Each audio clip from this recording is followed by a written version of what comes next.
আসসালামু আলাইকুম রহমতুল্লাহ। যে সকল তৃতীয় শ্রেণীর শিক্ষার্থীরা, ছোট ভাই ও বোনেরা যারা এবার তোমরা তৃতীয় শ্রেণীতে পড়তেছো, 2025 সালে তোমাদের নতুন বই, যেটাতে নতুন কিছু অঙ্ক এসেছে বা নতুনভাবে ভাষাতে অঙ্ক লেখা রয়েছে। অবশ্য যোগ বিয়োগ গুণ ভাগ যেটা আগে বিগত দিনে ছিল, সেই অঙ্কগুলো এখনও আছে, বাট সেগুলো দেখা যাচ্ছে যে লেখাগত কিছু পার্থক্য এসেছে। এই জন্য অঙ্কগুলো তোমাদের বুঝতে কঠিন হচ্ছে, বা অনেক অভিভাবক আছেন যারা সেটা সঠিকভাবে সন্তানদেরকে বুঝিয়ে করে দিতে পারতেছেন না। তো চলুন, যে সকল অঙ্কগুলো দিয়েছে নতুন পর্যায়ে 2025 সালে, সেই অঙ্কগুলো আমরা পড়ব, বুঝবো এবং সেগুলোর সঠিক এবং সহজভাবে সমাধান করার চেষ্টা করব ইনশাল্লাহ। আর বিশেষ করে আমি এই নতুনভাবে আবার একটা কোর্স বা আপনি একটা ধরতে পারেন, যে ক্লাসটা 10টা ক্লাস আমি বিভক্ত করেছি, যে শুধুমাত্র লিখিত আকারে যেই ক্লাস 3-র বইয়ে যেই অঙ্কগুলো রয়েছে লিখিত আকারে, যেমন এখানে যদি আমরা খেয়াল করি 5 নম্বরে রয়েছে 6, 7, 8, 9, 10, এই যে কথায় লেখা অঙ্কগুলো আমি 10টা ক্লাসে বিভক্ত করেছি। শুধু প্রথম অধ্যায় না, এই করে যোগ বিয়োগ গুণ, এই যে এই অঙ্কগুলো আমি 10টা ক্লাসে বিভক্ত করেছি। আশা করি একের পর এক পর্যায়ক্রমে ক্লাস আমি দিব এবং আপনারা দেখবেন এবং আপনারা আপনাদের মতামত জানাবেন। তাহলে চলুন কথা না বাড়িয়ে অঙ্কগুলো শুরু করা যাক। যেহেতু এখানে আমরা প্রথমে যদি খেয়াল করি দেখতে পাবো যে বলা হয়েছে লুসাই চাকমা, অর্থাৎ একজন ব্যক্তি, সেটা যে কেউ ব্যক্তি হতে পারে, এখানে ওনার নাম ব্যবহার করা হয়েছে, যার রয়েছে একটি মুদির দোকান। সে ব্যক্তি বলা হয়েছে যে মুদির দোকান থেকে প্রথম সপ্তাহে অর্থাৎ প্রথম সপ্তাহে 1680 টাকা, দ্বিতীয় সপ্তাহে 890 টাকা এবং তৃতীয় সপ্তাহে 1000 টাকা লাভ করেন। সে পণ্য বিক্রি করে বিক্রি করার পরে যে টাকা বিক্রি করে সেই টাকা থেকে তার লাভ বাইর হয়েছে প্রথম সপ্তাহে 180 টাকা, দ্বিতীয় সপ্তাহে শুধু প্রথম সপ্তাহে বের হয়েছে 1680 টাকা, দ্বিতীয় সপ্তাহে বের হয়েছে 890 টাকা এবং তৃতীয় সপ্তাহে বের হয়েছে 1000 টাকা লাভ। এগুলো সম্পূর্ণ লাভ। এবার বলা হয়েছে এই 3 সপ্তাহে তার মোট লাভের পরিমাণ কত। অর্থাৎ আমাদের যদি বলা হয়তো এক সপ্তাহে 100 টাকা বের হয়েছে, তাহলে তো আমরা বুঝলাম যে এক সপ্তাহে 100 টাকা। এরপরে বলা হয়েছে দ্বিতীয় সপ্তাহে 120 টাকা, তার মানে প্রথম সপ্তাহ এবং দ্বিতীয় সপ্তাহ মিলিয়ে আমাদেরকে বলতে হবে মোট কত টাকা। তার মানে এখানে বলা হয়েছে 3 সপ্তাহ, তাহলে প্রথম সপ্তাহে 1680 টাকা, দ্বিতীয় সপ্তাহে 890 টাকা, তৃতীয় সপ্তাহে 1000 টাকা। 3টি সপ্তাহ মিলে আমাদেরকে টোটাল সে মোট কত টাকা লাভ, তার পরিমাণ সেটা বের করতে হবে। তাহলে এটা আমরা যখন, যেহেতু এখানে প্রথমে দেওয়াই রয়েছে, ঠিক আমরা প্রথমে এটি সমাধানের কিছু অংশ দেওয়া রয়েছে, ঠিক এভাবে অঙ্কটা আমরা সমাধান করব। বলা হয়েছে 5 নম্বরে প্রথম সপ্তাহের কথা বলা হয়েছে। 5 সমাধানের ক্ষেত্রে প্রথম সপ্তাহে, যেহেতু এখানে প্রথম সপ্তাহে বলা হয়েছে, আমরা ঠিক এটার মতো করে প্রথম অঙ্কটা সমাধান করব। প্রথম সপ্তাহে বলা হয়েছে প্রথম সপ্তাহে সে লাভ করে 1680 টাকা। এরপরে বলা হয়েছে দ্বিতীয় সপ্তাহে সে লাভ করে 890 টাকা। এরপরে তৃতীয় সপ্তাহে সে লাভ করে 1000 টাকা। এবার বলা হয়েছে 3 সপ্তাহে, অর্থাৎ প্রথমে যদি আমার কাছে 5 টাকা থাকে, এরপরে আবার আমাকে কেউ আরো 5 টাকা দিল, তাহলে 5 যোগ করে 10, এরপর আবার কেউ আরো 5 টাকা দিল, এখন আমার 3 বার 5 করে আসলো, তাহলে 3 বার 5, 10 আর 5 15 হয়। তো অঙ্কটাতে প্রথম সপ্তাহে 1680 টাকা, দ্বিতীয় সপ্তাহে 890 টাকা এবং তৃতীয় সপ্তাহে 1000 টাকা। এবার মোট, যেহেতু বারে সে লাভ করছে, সে মোট লাভ করে বা মোট লাভের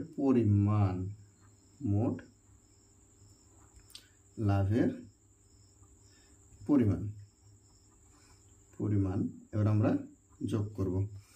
0 0 যোগ করলে 0 হয় 8 আর 9 17 আর 0 যোগ করলে 17, 17 এর সাথে 0 যোগ করলে 17 7 হাতে থাকে 1, 6 আর 8 14 আর হাতে রাখে 15, 15 5 হাতে থাকলো 1, 1 1 2 আর হাতে রাখে 3, তাহলে আমাদের 3570 টাকা সে লাভ করে 3 সপ্তাহে 3570 টাকা। উত্তর 3570 টাকা। এরপর পরের অঙ্কে বলা হয়েছে, দ্বিতীয় নম্বর অঙ্কে বলা হয়েছে রাজন বার্ষিক ক্রীড়া প্রতিযোগিতায় 800 মিটার, যে কেউ হতে পারে, এখানে যে কারো নাম ব্যবহার করা হতে পারে, রাজন, রনি, যে কারো নাম ব্যবহার করা হতে পারে। এখানে বলা হয়েছে রাজন বার্ষিক ক্রীড়া প্রতিযোগিতায় 800 মিটার প্রথমে, এবার দ্বিতীয়বারে 1000 মিটার ও তৃতীয়বারে 400 মিটার দৌড়ায়, সে মোট কত মিটার দৌড়ায়? তাহলে আমরা প্রথমে যেহেতু 800 মিটার, দ্বিতীয়বারে 1000 মিটার, তৃতীয়বারে 400 মিটার, সে মোট কত মিটার দৌড়ায় আমরা যেহেতু যোগ করব, আমরা ঠিক প্রথম সপ্তাহে যেমনটা 5 নম্বর অঙ্ক যেভাবে সমাধান করলাম ওইভাবে 6 নম্বর অঙ্কটা সমাধান করব। জাস্ট এখানে শুধুমাত্র লিখব যে প্রথমে দৌড়ায়, এসে প্রথমে 800 মিটার দৌড়াছিল, তার মানে প্রথমে দৌড়াই, প্রথমে দৌড়াই কত মিটার? 800 মিটার। প্রথমে দৌড়াই কত ছিল? 800 মিটার প্রথমবার। এবার হচ্ছে প্রথমে অথবা প্রথমবার, এরপরে দ্বিতীয়বার দৌড়াই 1000 মিটার।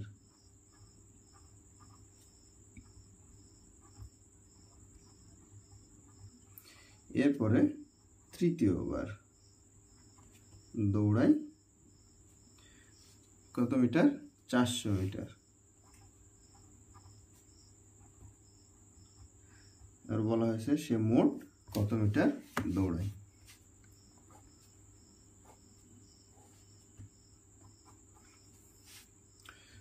মোট দৌড়ায়।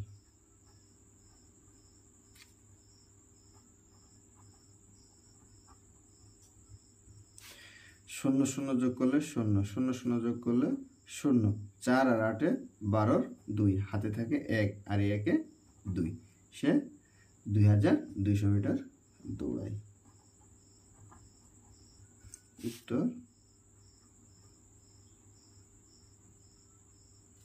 2200 মিটার।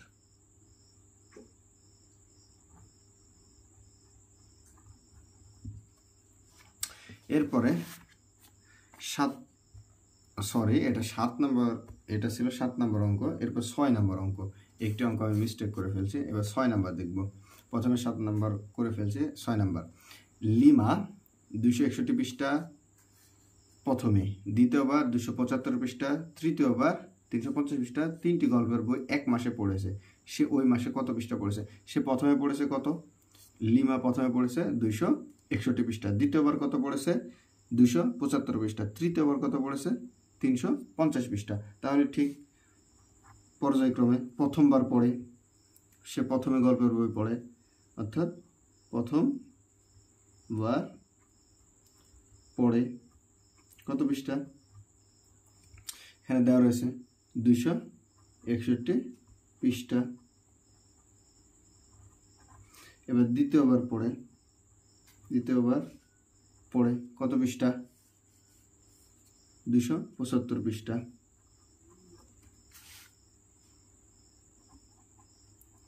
এরপরে তৃতীয়বার পড়ে, যেহেতু এখানে আমার বার পড়ে একই লেখা, সেজন্য আমি শুধু স্কিপ করে যাচ্ছি, ডট দিয়ে যাচ্ছি। এটা এইভাবে দিলেও তোমাদের কোনো সমস্যা নাই, তোমাদের শিক্ষকেরা তোমাদেরকে মার্ক দেবে। যেহেতু প্রথমবার পড়ে, দ্বিতীয়বার পড়ে, তৃতীয়বার পড়ে একই লেখা, সেজন্য আমি বারবার লিখতেছি না। তোমরা পরীক্ষার খাতাতে যদি না লিখো সমস্যা নাই। 350 পৃষ্ঠা। পৃষ্ঠার এখানেও তুমি ডট ডট দিতে পারো। এবার বলা হয়েছে সে মোট কত পৃষ্ঠা গল্পের বই পড়েছে। মোট বোঝালে আমরা অবশ্যই যোগ করে নেব। তাহলে চলো যোগ করি। মোট বই পড়ে 5 আর 0 যোগ করলে 5 আর 1 যোগ করলে 6, 7 আর 5 12, 12 আর 6 18, 18 8 হাতে থাকে 1, 3 2 5 2 7 আর হাতে থাকে 8, 886 পৃষ্ঠা। উত্তর 886 পৃষ্ঠা।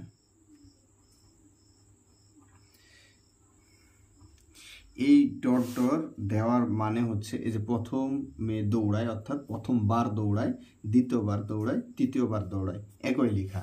এখানেও প্রথমবার পড়ে, দ্বিতীয়বার পড়ে, তৃতীয়বার পড়ে। ঠিক আছে, এরপরের অঙ্ক 8 নাম্বার। 8 নম্বরে বলা হয়েছে রিনাদের ফল বাগানে। রিনাদের ফল বাগানে 3টি আম গাছ যথাক্রমে 645, 645টি, 729টি ও 890টি আম পাড়া হয়েছিল।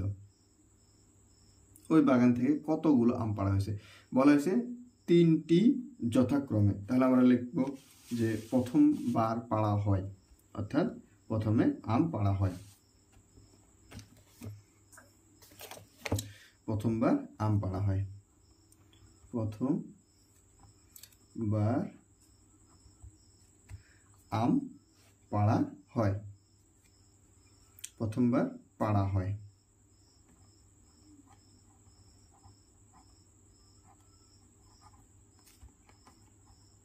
আম পাড়া হয় কতটি? 645টি।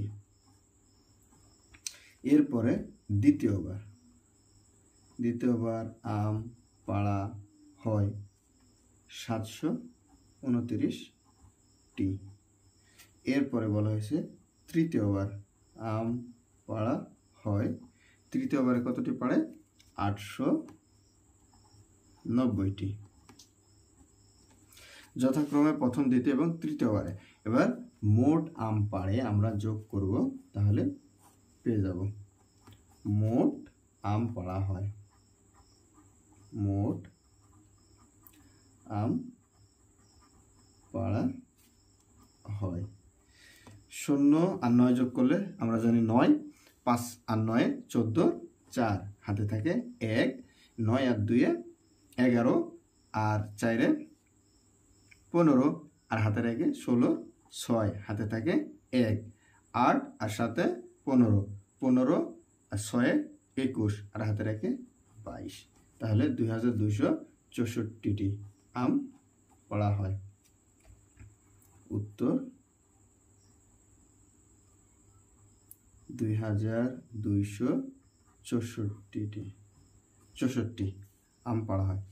এরপরে 9 নম্বরে বলা হয়েছে একটি নার্সারিতে 750টি গোলাপ, 840টি জবা, 945টি গাঁদা ফুলের চারা আছে। ওই নার্সারিতে কতগুলো চারা রয়েছে? তাহলে গোলাপের চারা কতটি? 9 নম্বরে গোলাপ রয়েছে কত? লিখব গোলাপ এর চারা কতটি? 725টি। এরপরে বলা হয়েছে জবার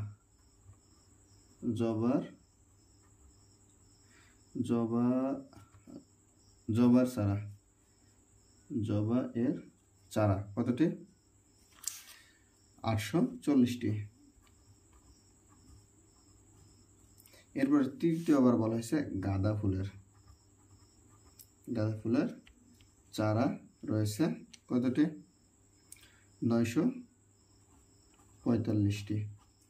মোট কতটি বলা হয়েছে? যেহেতু মোট বলেছে সেহেতু আমরা এটাকে যোগ করে নেব। মোট চারা রয়েছে কতটি? মোট চারা কতটি? 9 5 শূন্য যোগ করলে 5, আর এই 5 যোগ করলে 10, 10-এর শূন্য হাতে থাকে 1, 4 4 8 আর 2 10, আর হাতে রাখি 11-র 1, হাতে থাকলো 1, 9 8, 9 এবং 8-এ 17, 17 আর সাথে 17 আর সাথে 24, 17 17 18 19 20 21 22 23 24, 24 আর হাতে রেখে 25, 25 আমরা বসিয়ে দেব। 2510টি উত্তর 2510টি চারা। এরপরে 10 নম্বরে বলা হয়েছে একটি গ্রামে 4536 জন নারী ও 4879 জন পুরুষ বাস করে। ওই গ্রামে মোট কতজন বাস করে? নারী এবং পুরুষ, যেহেতু নারী বাস করে এবং পুরুষ বাস করে, যেহেতু পুরুষেরটা বড় সেহেতু আমরা প্রথমে পুরুষেরটা লিখব। পুরুষ বাস করে প্রথমে লিখব পুরুষ কতজন ছিল। পুরুষ পুরুষ পুরুষ রয়েছে কতজন? পুরুষ রয়েছে হচ্ছে 4879 জন। নারী রয়েছে নারী 4536 জন। যেহেতু এবার বলা হয়েছে মোট কতজন রয়েছে, আমরা লিখব মোট কতজন, যোগ করে লিখব 9 আর 6 15-র 5, হাতে থাকে 1, 7 আর 3 10, হাতে রেখে 11-র 1, হাতে থাকে 1, 8 এবং 5-এ 13, 8 5 13, হাতে রেখে 14, 4 হাতে থাকে 1, 4 4 8 আর রেখে 9, 9415 জন। নারী এবং পুরুষ উভয় মিলে 9415 জন। 9415 জন। এরপরের অঙ্ক 11 নম্বরে বলা হয়েছে লিজন বইমেলায় প্রথম দিনে 1200 টাকা, দ্বিতীয় দিনে 1460 টাকা, তৃতীয় দিনে 1575 টাকা ও চতুর্থ দিনে 2000 টাকা বই বিক্রি করে। 4 দিনে মোট কত টাকা বই বিক্রি করে? যেহেতু প্রথম দিন, দ্বিতীয় দিন, তৃতীয় দিন এবং চতুর্থ দিন, আমরা লিখব যে প্রথম দিন কত টাকা বিক্রি করে? প্রথম দিনে বিক্রি করে, প্রথম দিন 1250 টাকা। এবার দ্বিতীয় দিনে বিক্রি করে কত টাকা? 1460 টাকা। এরপরে তৃতীয় দিনে বিক্রি করে 1575 টাকা। এরপরে চতুর্থ দিন বিক্রি করে 2000 টাকা। মোট সে কত টাকা বিক্রি করে? এর আমরা উত্তরে দেব মোট কত টাকা। মোট 000 কোনো দাম নাই, যোগের ক্ষেত্রে শুধু 5 বসে যাবে। এরপরে 0 7 যোগ করলে 7, 0 যেহেতু দাম নাই, 7 6 13 আর 5-এ 18, 18 8, হাতে থাকে 1, 5 4 9 আর 2 11, আর হাতে রাখে 12, 12 2, হাতে থাকে 1, 2 আর 3 4 আর 5, আর হাতে রাখে 6, 6285 টাকা। এরপরে 12 নম্বর অঙ্কে বলা হয়েছে একটি গুদামে 8375 বস্তা চিনি, 11860 বস্তা গম ও 12720 বস্তা চাল আছে। ওই গুদামে মোট কত বস্তা জিনিস রয়েছে? অর্থাৎ 3 রকমের রয়েছে। প্রথমে রয়েছে চিনি রয়েছে। চিনি কত বস্তা? লিখব চিনি রয়েছে চিনি রয়েছে কত বস্তা? প্রথমে দেওয়া রয়েছে চিনি 8375 বস্তা। এরপরে বলা হয়েছে গম, গম রয়েছে 11860 বস্তা। এরপরে বলা হয়েছে চাল রয়েছে, চাল রয়েছে 12720 বস্তা। মোট ওই গুদামে মোট কত বস্তা জিনিস রয়েছে? এবার লিখবো মোট রয়েছে, মোট রয়েছে, মোট রয়েছে। শূন্য শূন্য যোগ করলে শূন্যর ক্ষেত্রে কোনো দাম নাই, 5 বসে যাবে। এরপরে 6 আর 2 8, আর সাথে 15, 15 5 হাতে থাকলো 1, 7 আর 8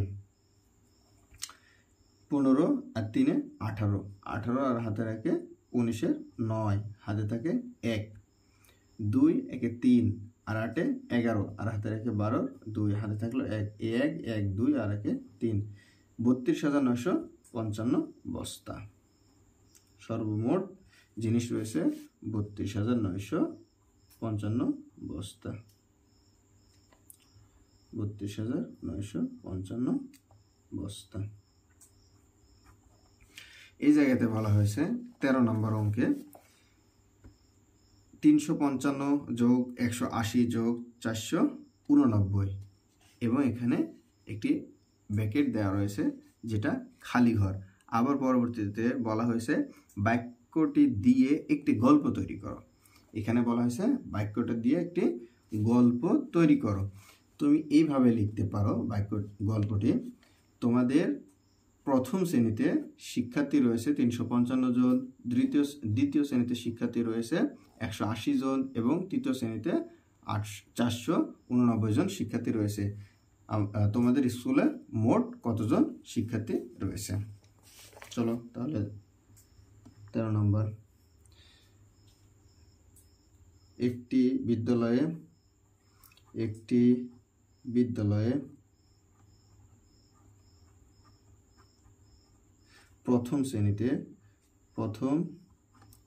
শ্রেণীতে শিক্ষার্থী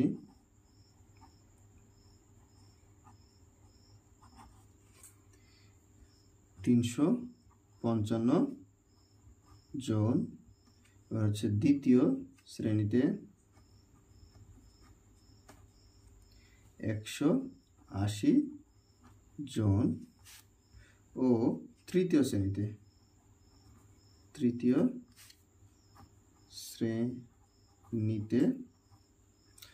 489 জন শিক্ষার্থী।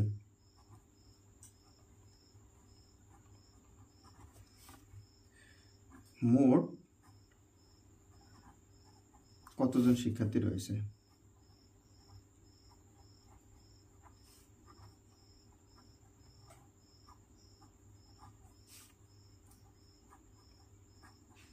মোট ওই বিদ্যালয়ে কতজন শিক্ষার্থী রয়েছে? এবার আমরা লিখবো যে প্রথম শ্রেণীতে উত্তর লেখার সময় আমরা জানি প্রথম শ্রেণীতে কতজন রয়েছে? 355 জন।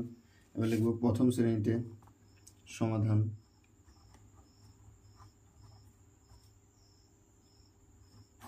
প্রথম শ্রেণীতে